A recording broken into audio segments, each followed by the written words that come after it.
Well, it's good to see everyone today. Before we jump to the scripture passage today, I was trying to think about how to introduce it. Let me tell you this quick story. So, let's see. Friday, I had the most wonderful experience. You want to hear about it? Paulette's family, her grandmother lives in, let me see if Paulette's, she's still back there. So Paulette's family, her grandmother lives in Garnett, Kansas. And she's in her mid to upper 90s and having some health concerns. We want to all be sure to go see her. And so her family decided that all of us, well, the other two brother-in-laws didn't make it, but all of us should go in a 15-passenger van to Garnett, Kansas. So there we were. Oh, that got your attention. So there we were. We are loaded up. There are 14 of the seats filled. 15 might have been hard because the car seats take up more width for the babies than we had anticipated. Within the first 10 minutes, I was sweating from car sickness. But reminded me of this passage, though, and to tell you the truth, the trip was actually really, really nice. All of the children got along. The ones that were wild were not mine. It was great to see Paulette's grandma. It was fun to spend time together. I didn't get car sick after the first few minutes. It was just really enjoyable. I think the trip on those expectations, or on the trick is to not have expectations for when you go on those things. But as soon as we were in there, right, I can hear among the cousins, I'm going to sit here. No, I'm going to sit here. No, this is the place that's most important to sit. No, I have to sit in this row. And so it was car seat trivia anytime we stopped or moved or got back into the van. And it reminded me of this passage today because, as you will soon see, James and John, these two disciples with Jesus, have a long argument about where they are going to sit. And all I could think on that trip to Garnett was that if James and John were here, they would be right in the mix of this. So with that being said, let's turn to our passage today. It's from the Gospel of Mark. James and John, the sons of Zebedee, they came forward to Jesus and they said to Jesus, "Teacher, we want you to do for us whatever we ask of you." And right away, that too reminded me of a kid asking something to a parent. I'm going to ask you something and I want you to do it. Okay. Jesus plays along. What is it you want me to do for you? Well, they said, "Grant us to sit one at your right and one at your left in your glory." But Jesus said to them, "You don't know what you are asking." Can't you just hear him talking this like parent's voice? You don't know what you're asking. Are you able to drink the cup that I drink? Are you able to be baptized with the baptism that I am baptized with? And they said, "Yes, we are able." Well, Jesus said to them, "The cup that I drink, yes, you will drink. With the baptism with which I'm baptized, you will be baptized. But to sit at my right hand or at my left is not mine to grant, but is for those for whom it has been prepared." Well, now the other disciples start to hear what's going on, and so they begin to be angry with James and John. And Jesus said to them, "You know that among the Gentiles, those who they recognize as their rulers lord it over them. The great ones are tyrants over them." And this is a passage we're going to focus in on. "But it is not so among you. Whoever wishes to become great among you must be your servant. Whoever wishes to be first among you must be slave of all. For the Son of Man came not to be served, but to serve, to give his life as a ransom for me." Now, we can't really blame James and John, right? They want to be seated at the highest place of honor. And think about, they've given up their careers, their families, their livelihood, their whole way of knowing. They've been following the ministry of Jesus. And in this passage of Mark, when it takes place, They're getting ready to enter into the city gates of Jerusalem. They know that something terrible is going to happen. They've heard Jesus talk about this enough to know that something bad is going to take place. And when it all unfolds, they simply want to be reassured that they can sit at the left hand and the right hand of Jesus, and that has all sort of contextual implications about how in the ancient world, the people with the highest authority and sources of power, they sat on the right and the left of Jesus. And Jesus says to them, "You do not know what you are asking." They were simply asking to be at the top, right? But Jesus says, if you want to be the greatest of these, you need to be at the bottom. So I was thinking, so what does this look like in the real world? And Aaron, if you can pull up that picture for me today, perfect. Let's see. That is a picture of Mother Antonia Brenner.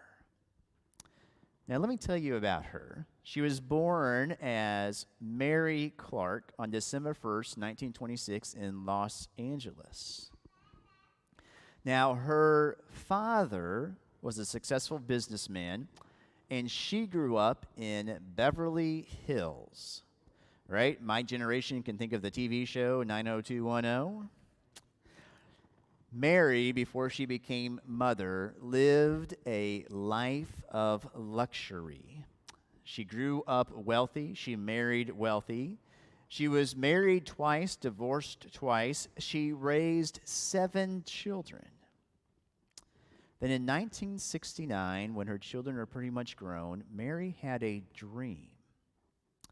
And she dreamed that she was a prisoner at Calvary. So that was the place where Jesus was killed. She dreamed that she was at the place of Calvary. And in this dream, Jesus offers to take her place. And Mary refuses the offer. And then she woke up. She starts to wonder, what am I doing with my life? So she was born in 1926. This is the early 70s, late 60s, kind of middle age. The kids are growing. She's trying to figure out her purpose in life. She thinks about this dream, and she decides that she wants to dedicate her life to the ministry of the church and to Jesus. She ends up doing mission work and serving and ministering to prisoners at La Mesa Prison in Tijuana, Mexico. Now, the prison today is designed to house 2,000 inmates, but it holds closer to 7,000, including some of the family members of the prisoners, so your family can also live on the grounds there.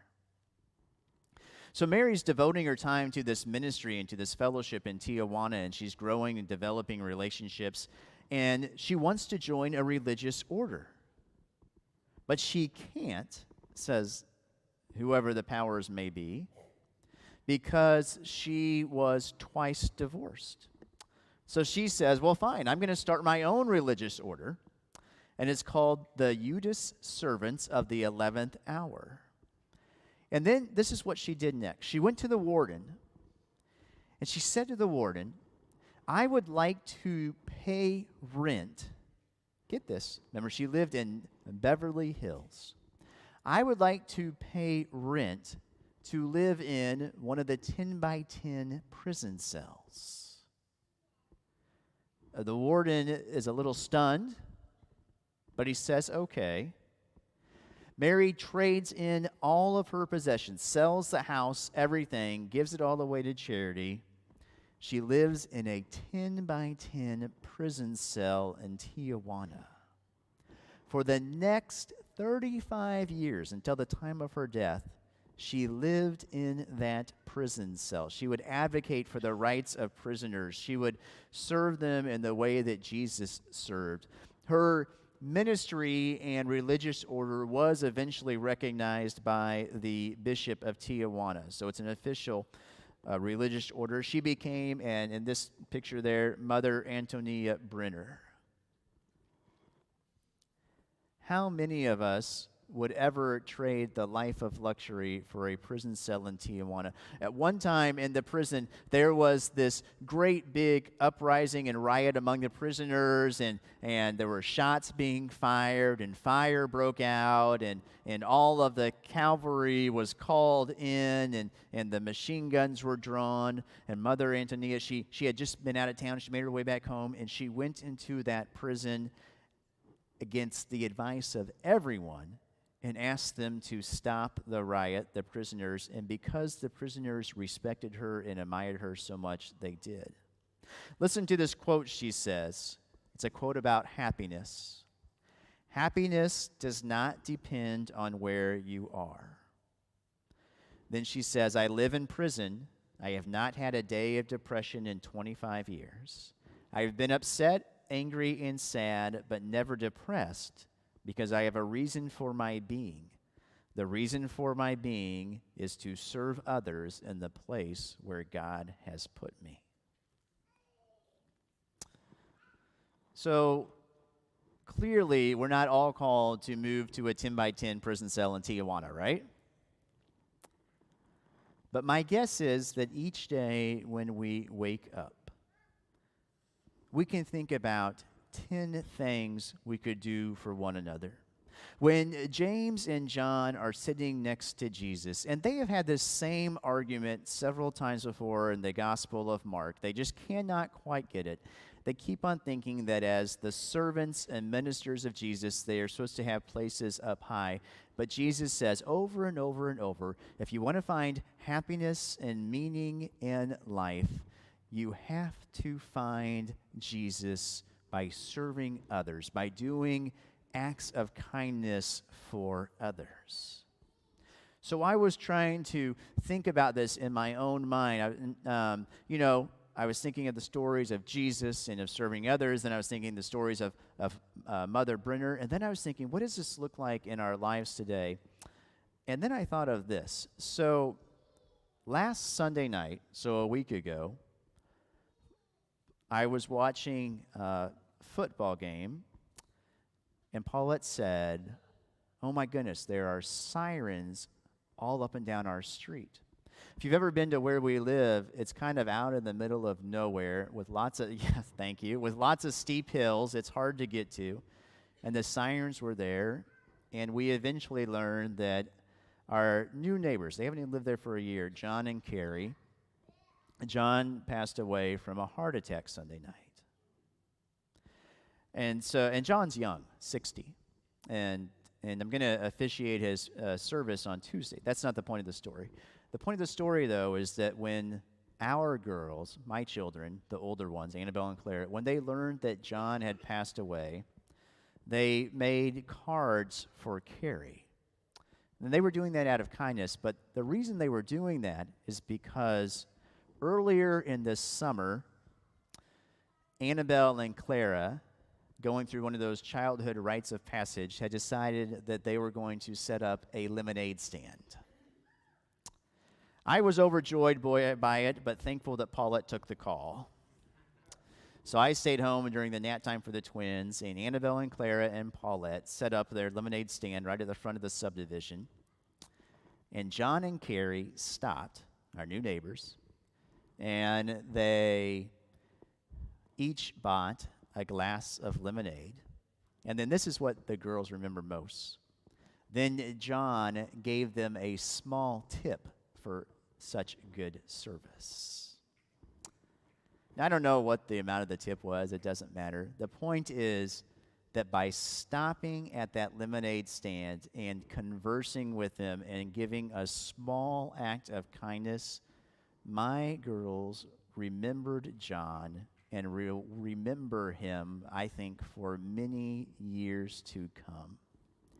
It is the smallest acts of kindness that make the biggest difference in the life of others. So here's my challenge for you this week. In this week leading up to Thanksgiving, the week where the holiday craziness really begins, right? I'd like us all to think about between this Sunday and next Sunday, kind of drawing on the teachings of James and John and Jesus and Mother Antonia Brenner here.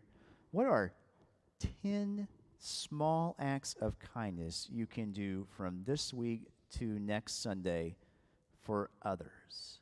Think about it. Can you do 10 small acts of kindness? When we do those small acts of kindness, and as a minister, I get to see these acts of kindness all of the time. I get to see it when we gather in the Wunderlich Center for funerals, and when people in their busy lives take the time to make a special meal. I get to see it when spouses, partners take care of loved ones with illnesses. I get to see it when today, as Cindy's going to mention during the call to offering, we share our pledge cards with one another. I get to see it when we gather tonight, 275 of us in the gym, to celebrate a Thanksgiving meal. I get to see it when people come the next day to help put those chairs and tables all back away. Yes, that was a little bit of a plug. I get to see it when I think about all of the events over the year. And most importantly, I get to see it when I know that we do these acts of kindness not to be known for it, or not to glorify in it, but simply because that is one small way of following in the paths of Jesus. So this week, one Sunday to the next, 10 small acts of kindness. If you want to share with me what they are, I look forward to hearing it. I know we'll all do it. 10 small acts of kindness, starting now. Thanks be to God. Amen.